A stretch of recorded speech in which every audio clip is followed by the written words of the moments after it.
After this book is shared, God will be done with Pharaoh Trump. It's free to download as a PDF. It's in the description and on your screen. Copy it. This will destroy most of the Old Testament, especially the first 5 books that Moses did not write. There are 2 allegorical Adam and Eve stories in Genesis. Chapter 1, the E source, is from Israel, and chapter 2, the J source, is from Judah. It didn't come from the Jews, they borrowed from the surrounding neighbors, such as the Gilgamesh epic, for example. Almost every Bible that has maps has the divided kingdoms of Israel and Judah, like this Bible.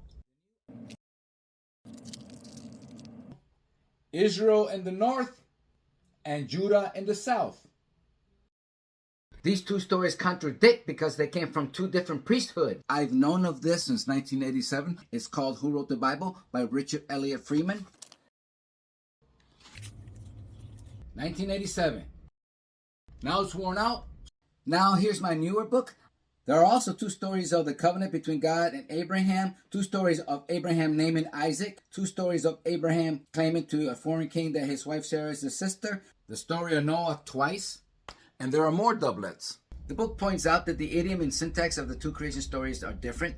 Points out that I've heard from other scholars that Moses did not write that Moses is the humblest man on the earth. That's in 3rd person. And there's no way that Moses wrote about his death in Deuteronomy. So Moses did not write the first 5 books of the Bible, the Pentateuch, the Torah. You have different sources, the J source, the E source, the priestly source, the Deuteronomist. And these 2 nations were like the Confederates and the Union. They're always fighting each other. The priests hate each other. They're always in competition. And when the Assyrians destroyed Israel, these Israelite priests came down with their creation story to Judah. And then Judah was destroyed by Babylon and they went into captivity. And then after the Babylonian captivity, they were allowed to come back. And Ezra, who's called the redactor, had to take all the contradictions of all the sources of the different priesthoods, put them together to make them coherent.